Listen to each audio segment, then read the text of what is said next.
भारत का इतिहास केवल लिखी गई किताबों में ही नहीं बसता, बल्कि उन लोक कथाओं, जनश्रुतियों और वीर गाथाओं में भी जीवित रहता है, जिन्हें समय ने दबाने की कोशिश की। ऐसी ही एक गाथा है राजा सुहेलदेव की, एक ऐसा योद्धा जिसने विदेशी आक्रमणकारी सलार मसूद गजनवी को पराजित कर भारत की आत्मा की रक्षा की। महमूद गजनवी के आक्रमणों से देश पहले ही घायल था, मंदिर टूट रहे थे, गांव उजड़ रहे थे और जनता भय व असहायता में जी रही थी। इसी दौर में महमूद गजनवी का भांजा और उसका सेनापति सलार मसूद इस्लामी विस्तार के नाम पर भारत में प्रवेश करता है। उसकी सेना भारी घुड़सवारों, तीरंदाजों और प्रशिक्षित सैनिकों से भरी थी। उसे विश्वास था कि भारत की बिखरी हुई रियासतें उसे रोक नहीं पाएंगी। अवध क्षेत्र में शासन कर रहे थे राजा सुहेलदेव। वे केवल एक राजा नहीं थे, बल्कि जनता के रक्षक और धर्म के प्रहरी थे। जब सलार मसूद की क्रूरता की खबर सुहेलदेव तक पहुंची, उन्होंने दरबार में कहा कि यदि आज हम चुप रहे तो आने वाली पीढ़ियां हमें कायर कहेंगे। राजा सुहेलदेव जानते थे कि विदेशी शक्ति को हराने के लिए आपसी फूट समाप्त करनी होगी। उन्होंने स्थानीय हिंदू राजाओं, वनवासी और आदिवासी योद्धाओं, साधु संत और ग्राम सैनिकों सभी को एक ध्वज के नीचे संगठित किया। यह युद्ध केवल सत्ता का नहीं, अस्तित्व का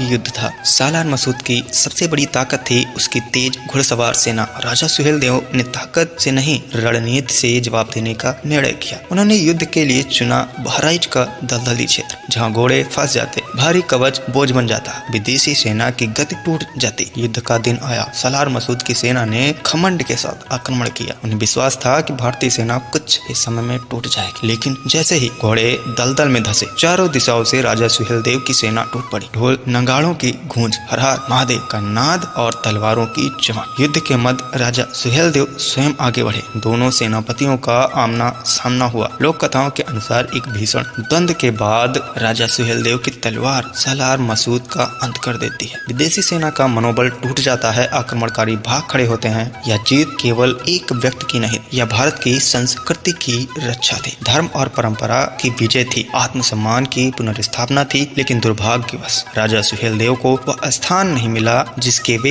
अधिकारी। जहां आक्रमणकारियों की कब्रें पूंजी गईं, वहीं रक्षक राजा इतिहास से गायब कर दिए गए। फिर भी पूर्वी उत्तर प्रदेश की लोक कथाओं में आज भी कहा जाता है कि जब धरती रोती है तो राजा सुहेलदेव जन्म लेते हैं। राजा सुहेलदेव हमें सिखाते हैं कि एकता में शक्ति है, बुद्धि बल से बड़ी होती है और सच्चे नायक कभी इतिहास के मोहताज नहीं होते।